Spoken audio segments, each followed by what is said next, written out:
I congratulate the armies of the Don front on the successful completion of the liquidation of the enemy armies at Stalingrad. I thank all men, commanders and political workers for their excellent fighting. Commissar for Defense, Stalin.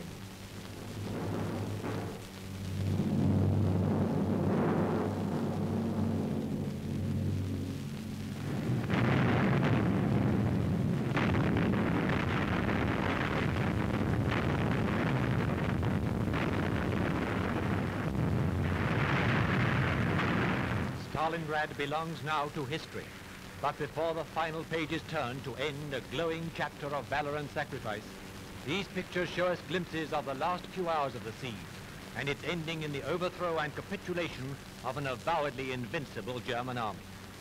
The immense German armored forces flung against Stalingrad by Hitler's intuition had been encircled by the Red Army and inexorably driven back into the bend of the Don River.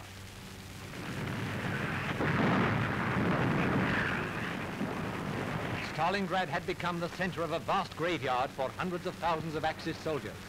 A graveyard, too, for thousands upon thousands of Soviet soldiers and civilians who laid down their lives for Russia.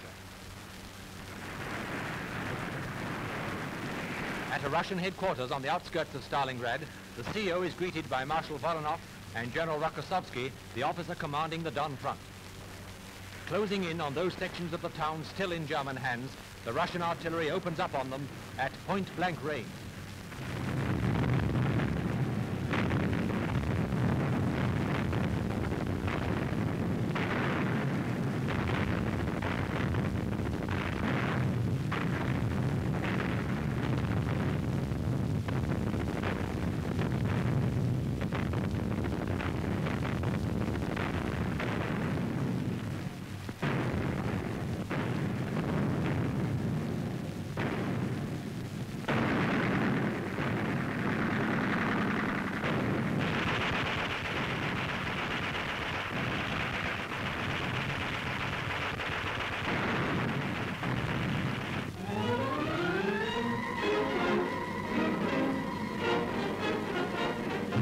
The Axis forces have had enough.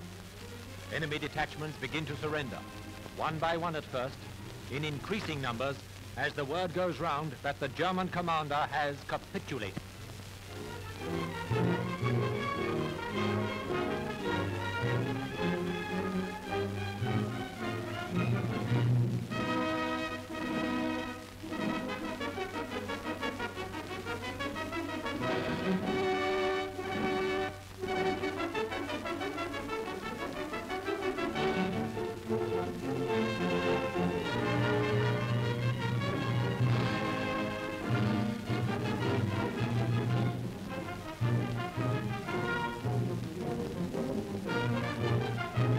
Hitler's proud boast that senior German officers never laid down their arms was given the lie in Stalingrad. No less than 24 of Hitler's generals surrendered to the Russians.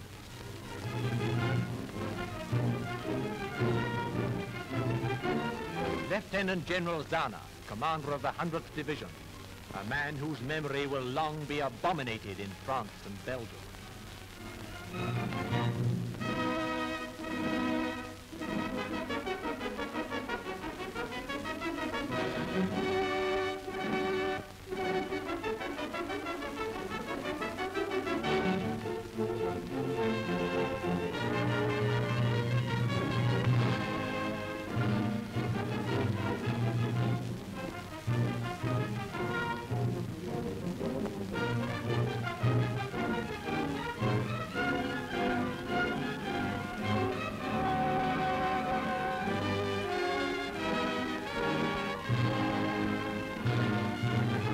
One of Hitler's dupes, the commander of a Romanian division, General Metrio.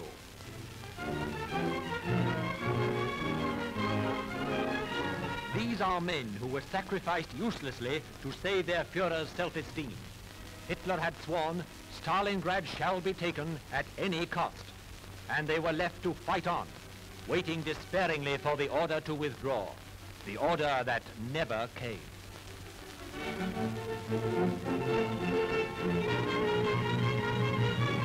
Finally, the commander-in-chief of the defeated German army, von Paulus, and his chief of staff, Lieutenant General Schmidt, are brought to Soviet headquarters for interrogation.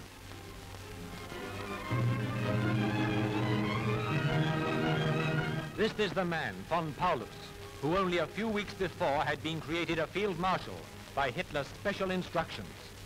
This is the man who gave the order, "Take no prisoners.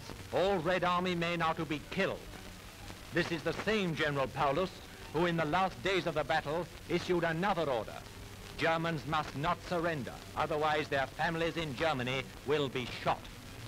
Shortly after this, he surrendered himself. He preferred life as a prisoner in the Soviet Union to death and glorification in the Nazi press.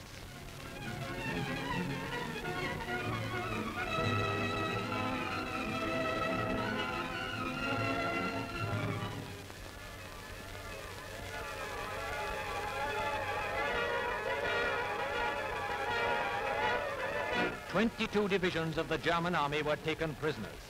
Tens of thousands, less fortunate, lay lifeless beneath the snow.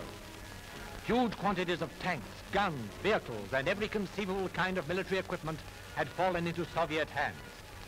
So much for Hitler's intuition.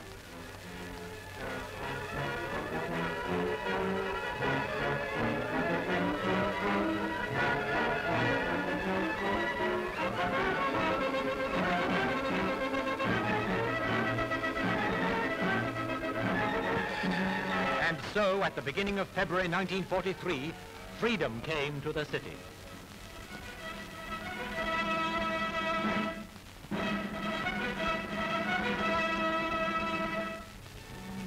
Stalingrad was more than just a Russian key town. Stalingrad was a bulwark of the United Nations. As such, it has become a symbol of the cause for which we fight, and its ultimate triumph over tyranny.